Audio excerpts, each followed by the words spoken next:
అలానే విశ్వేశ్వరరావు. నరేంద్ర మోడీ గారు ఇచ్చినటువంటి ఒకే ఒక స్టేట్మెంట్తో రియల్ ఎస్టేట్ కుప్పగూలిపోయింది ప్రధాన నగరాల్లో అనేటువంటిది ఇప్పుడు వినిపిస్తుంది. ఎలా, దానికి కారణం ఏంటి అనే దాని మీద మనం విశ్లేషణ చేసుకుంటే, గత సంవత్సరం నుంచి హైదరాబాద్లో ఇళ్ళ అద్దెలు భారీగా పెరిగిపోయాయి. ఎంతగా పెరిగాయి అంటే 20 నుంచి కొన్ని చోట్ల 30% కూడా పెంచారు. గచ్చిబౌలి లాంటి చోట 30% కూడా పెంచారు. ఇవాళ గచ్చిబౌలిలో డబుల్ బెడ్రూమ్ తీసుకోవాలని అంటే దాదాపుగా మినిమం 40,000, 35 నుంచి 40,000 అలా ఉంది. ట్రిపుల్ బెడ్రూమ్ అది 60,000 దాకా కూడా ఉంది. డిపెండ్స్ ఆన్ ఏరియా, దానికి ఉండేటువంటి మొత్తం కప్బోర్డ్స్ అని ఇలా రకరకాలుగా ఉంటాయి. ఇంటీరియర్స్ని బట్టి రేట్ ఉంటుంది. కానీ ఈ మధ్యకాలంలో సోషల్ మీడియా వచ్చిన తర్వాత డబుల్ బెడ్రూమ్ అంటే 25,000, ట్రిపుల్ బెడ్రూమ్ అంటే 30,000 ఇలా ఫిక్స్ అయిపోయారు. ఆ ఏరియా ఎంత ఉన్నా సరే. ట్రిపుల్ బెడ్రూమ్ని 1,200 ఎస్ఎఫ్టీలో 11 ఎస్ఎఫ్టీలో కూడా ట్రిపుల్ బెడ్రూమ్ చేస్తారు. డబుల్ బెడ్రూమ్ని 900 ఎస్ఎఫ్టీ 700 ఎస్ఎఫ్టీలు కూడా డబుల్ బెడ్రూమ్ చేసేటువంటి వాళ్ళు ఉన్నారు. ఏరియా ఎంతైనా సరే రేటు మాత్రం ఒకటే. సోషల్ మీడియాలో ఆ విధమైనటువంటి ఫోకస్ చేశారు. దాంతో ఆ సోషల్ మీడియాలో రేట్లు చూసినటువంటి అద్దె ఓనర్లు నా ఫ్లాట్ 25,000 అంటే నా ఫ్లాట్ 26,000 ఇట్లా పోటీ పడి చెప్తూ ఉన్నారు. ఈ అద్దె ధరలను తట్టుకోలేక సాఫ్ట్వేర్ ఇంజనీర్లు అలాగే సామాన్యమైనటువంటి ఉద్యోగులు ఎంత ఇబ్బంది పడుతున్నారంటే అంత ఇబ్బంది పడుతున్నారు. జీతంలో సగం అద్దెలకు వెళ్తుంది. గతంలో ఎప్పుడు హైదరాబాద్లో ఇలాంటి పరిస్థితి లేదు. ఎందుకంటే నేను 97 నుంచి హైదరాబాద్లో ఉంటున్నాను. ఎప్పుడు కూడా ఈ స్థాయిలో అద్దెలు పెరగలేదు. పైగా అద్దెకి ఇచ్చేటువంటి వాళ్ళు ఏం చెప్తారు తెలుసా, మీరు 3 నెలలు అడ్వాన్స్ ఇవ్వాలి అని అంటారు. చట్ట ప్రకారం అది విరుద్ధం. కమర్షియల్కి 3 నెలలు అంతే. అదే ఇంటికైతే కేవలం 2 నెలలే. అగ్రిమెంట్ రాయించుకుంటే ఓనర్ బుక్ అయిపోతాడు.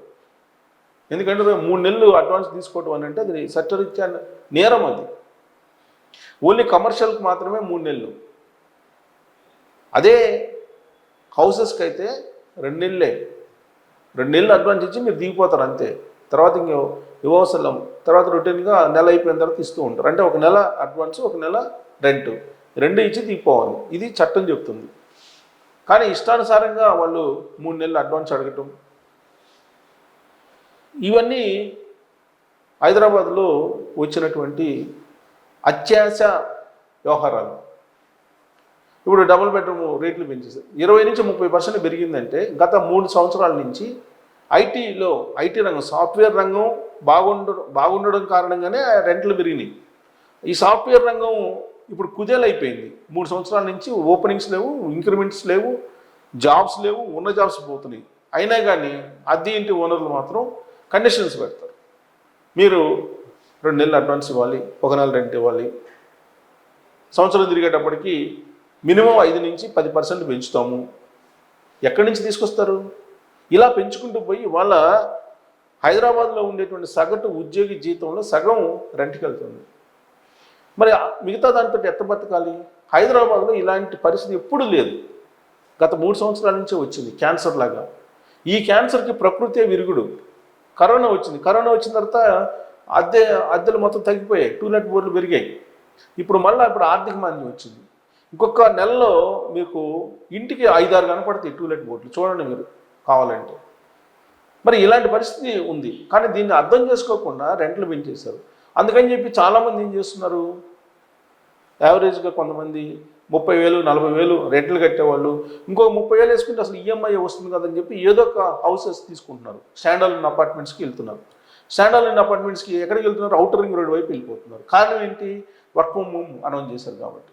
వర్క్ ఫ్రమ్ హోమ్ అనౌన్స్ చేసిన తర్వాత రియల్ ఎస్టేట్కి సంబంధించినటువంటి కొంత ఊపు ఎక్కడొచ్చింది అంటే ఔటర్ రింగ్ రోడ్డు బయట వచ్చింది. ఔటర్ రింగ్ రోడ్డు బయట మీకు ఎస్ఎఫ్టీ వచ్చేసి 5,500, 6,000 లోపల ఇచ్చేస్తున్నారు. కొత్తది కన్స్ట్రక్షన్. అది తీసుకుని ఈఎంఐ కట్టుకుంటున్నాడు. వర్క్ ఫ్రమ్ హోమ్ మినిమం 2 సంవత్సరాలు ఉంటుంది, 2 ఇయర్స్ మినిమం ఉంటుంది వర్క్ ఫ్రమ్ హోమ్. సో కాబట్టి సిటీ ఔటర్ రింగ్ రోడ్ లోపల ఏవైతే ప్రాజెక్ట్స్ ఉన్నాయో ఆ ప్రాజెక్ట్స్ డిమాండ్ లేవు. సిటీలో ఉండేటువంటి అద్దె ఇళ్ళకి డిమాండ్ తగ్గిపోయింది. అద్దె ఇళ్ళు తీసుకునేటువంటి వాళ్ళు ఇంకొక నెలలో ఉండరు. ఎందుకంటే ఖాళీ చేసి సిటీలో వెళ్ళిపోతారు బయటికి, వర్క్ ఫ్రమ్ హోమ్ ఉంది కాబట్టి. సో నరేంద్ర మోడీ గారు ప్రకటించినటువంటి వర్క్ ఫ్రమ్ హోమ్ కారణంగా ఔటర్ రింగ్ రోడ్డు వెలుపల సరసమైనటువంటి ధరలకు ఫ్లాట్లు అమ్మేటువంటి రియల్ ఎస్టేట్ వ్యాపారులకు కొంత ఊపునిచ్చింది అని చెప్పి చెప్పచ్చు. Thank you.